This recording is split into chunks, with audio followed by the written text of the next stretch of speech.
Welcome back to Level Pass. I just watched the previous video and realized that I had an audio error on the screen share portion of the previous video. So it was important, so I wanted to just give this supplemental video to tag on to the previous video. So I hope this is helpful to you, but I didn't want to erase the previous video because I saw that some of you were already watching. So let me go to the displays and hopefully this will work. But here what we see is, let's see, let me, all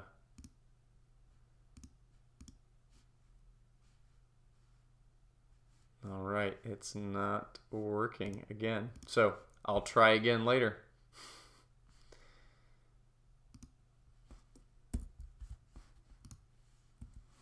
Oh, there you go. Okay, now you can see it. Great. So I'm still new at this, so I appreciate your patience. So what we want to see here is the other verses in which we have this open door. Now let me switch to the English Standard Version. Here you are. And what we have right here is a reference in 1 Corinthians 16:9 where Paul is stating that a wide door for effective work has opened to him. So here's another instance in his letters where he's experienced an open door, an unlocked entry. Although when we have those entries, it doesn't mean that there isn't opposition. He faced many adversaries, as he has from the Lord an open door to proclaim the mystery about Christ. And then here we see, maybe we'll get a little more context here for this one.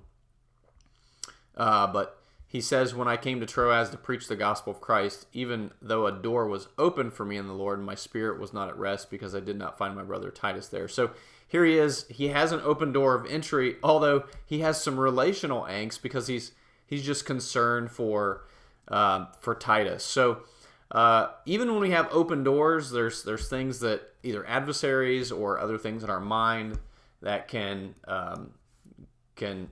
affect us during those times. So as we come back to the stream, those are some other interesting times when Paul felt that he had an open door. And then in Colossians, he's asking the church to pray for such an opportunity, an unlocked entry to proclaim the mystery about Christ. And one of the things that I came across this morning as I was just doing my typical what's in my inbox email is I came across this article. Let me show it to you here. Hopefully it will display. Okay, there it is, I think. And this is at the Chalmers Center. You can see that here. It's an article called What is Normal by Brian Fiekert. Now, Brian and the Chalmers Center, they've published some great books. One is called When Helping Hurts. The other is called Becoming Whole. And here he talks about, he kind of enters into that conversation about what is normal going to look like after the coronavirus and when we reopen. And he's asking the question, but what is normal to begin with and what are we eager to get back to? And you see that here in the article.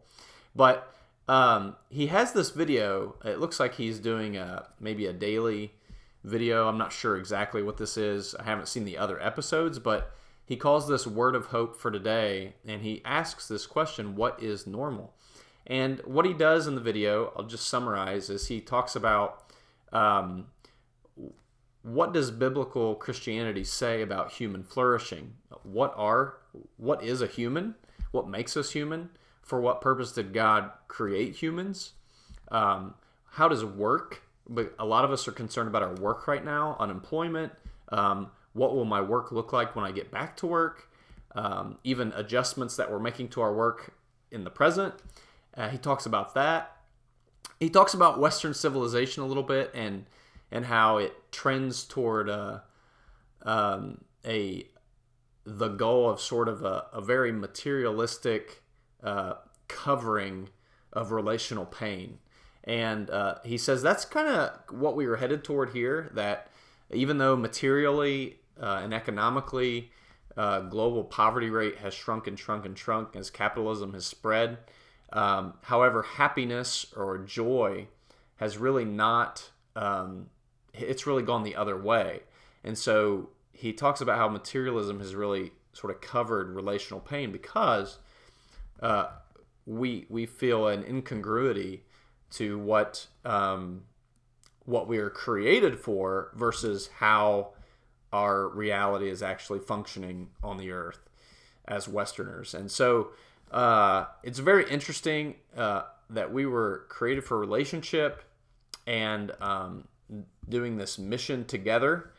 And as I think about an unlocked entry for doing missions, for doing evangelism, praying that we redeem relationships without those outside the church, for the sake of the gospel, for the sake of declaring the mystery of Christ, that our speech needs to be that of one who is united with the risen Christ. So I think these are really interesting things to think about during this time. I really appreciate Brian's article.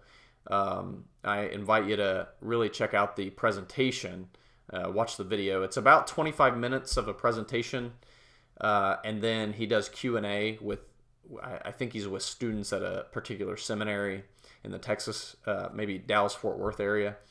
But it's a great challenge for us to think about what we're going to learn and take with us after this unique season and these unique circumstances. So just some additional supplemental material there. Sorry about the first video.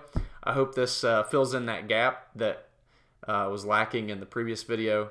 And we'll see you tomorrow for more work in chapter 4 of the book of Colossians.